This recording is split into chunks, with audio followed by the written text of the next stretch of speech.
5-6 साल साथ रहे, अभी डिस्प्यूट चल रहा है क्योंकि बनियानी को बनिया अच्छे लगते हैं और उसको यादव अच्छे लगते हैं, दोनों तरफ से आते हैं, टकराते हैं, दोनों में टकराव होता है।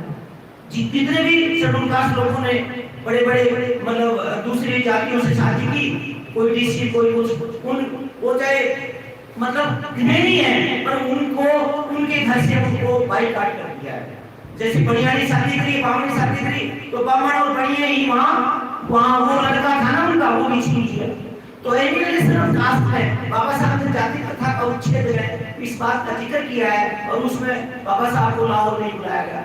वो जो वो थे जाति पाति गौरव मंडल के, तो बाबा साहब ने कहा अंतरजाति विवाह जाति प्रथा का खात्मा नहीं है। जब दोनों लोग जाति को छोड़ करके बहुत बढ़ेंगे तो जाति का नशा उतर जाएगा और मनुष्य आ जाएगी, तो वो विवाह सफल हो सकता है। वो धर्म की जाति प्रथा का दोष है। ये जो जाति प्रथा करना है, हम जातियों के विरोध में, और हमारे जो मुक्तिदाता है वो जाति प्रथा जातियों को राष्ट्रद्रोही कह रहा है। इससे बड़ा पाप और क्या होगा? आप राष्ट्रद्रोह कर रहे हैं, आप जातियों में रह रहे होंगे। ये तो बाबा साहब की कोटेशन है, मैंने तो नहीं बताई। Caste is our anti national, जातियां राष्ट्रद्रोही है। विभिन्न जातियों में बटे हुए लोग कैसे एक राष्ट्र हो सकते हैं? ये बाबा साहब ने आपको इस प्रश्न किया, अनेक जातियों में बटे हुए लोग कैसे एक राष्ट्र हो सकते हैं? एक तरह की बात कैसे? इन जातियों के कारण ही आपने तो पता है इतिहास में वो इब्राहिम लोधी की 1.5 लाख की सेना और बाबर की शायद 800 ही घुड़सवार थे बाबर के। क्योंकि जब बाबर के गुप्तचर मैंने ये बात याद आ गई, हालांकि ये जातियों का विषय बड़ा खराब था, लेकिन नंद किशोर जी मानते नहीं, बोल लगाते हैं। अब जातियों की बात हमने जातियों में सावधानी राम ने घसीटा और जातियों में हम अब भी घसीटे जा रहे हैं। इब्राहिम लोधी से भी हमने शिक्षा नहीं ली, 1.5 लाख की सेना और बाबर और क्या और बाबर 800 घुड़सवारों के साथ भारत में आया। उसने अपने गुप्तचर भेजे, तो अलग अलग जातियों के अलग अलग खेमों में सर खाना बन रहा था, अलग अलग जातियों में। बाबर के जब गुप्तचर आए तो उन्होंने बाबर को बताया, सर इनको जीतना, भारत को जीतना कोई मुश्किल बात नहीं है और ये बात है। तो बाबर बड़े महत्वाकांक्षी थे, उन्होंने कहा, वीरों यदि तुम भारत को जीत लोगे तो राज सुख भोगोगे और यदि मर गए तो जन्नत में जाओगे। मतलब जन्नत का नजारा दिखा दिया, जन्नत में जाओगे हैं। जैसे बेटी का जन्नत अभी बोल बने तो जन्नत को हटा देना, जन्नत नहीं होती कुछ भी, कहीं जन्नत नहीं है।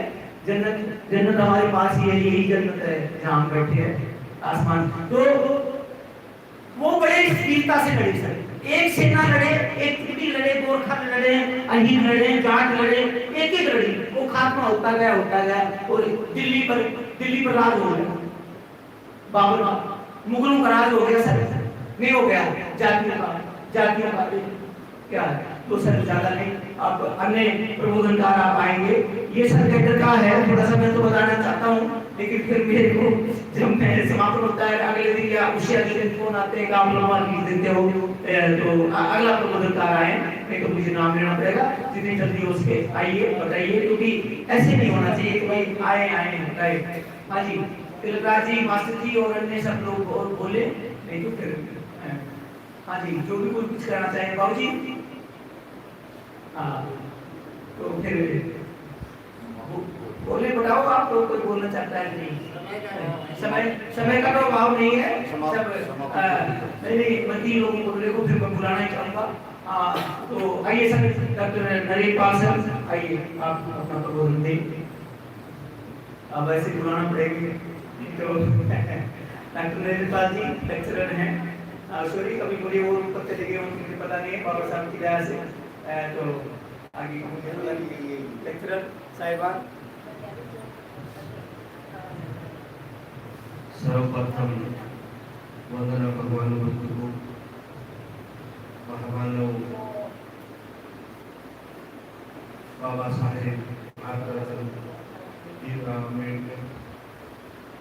उनकी साहस, धैर्य,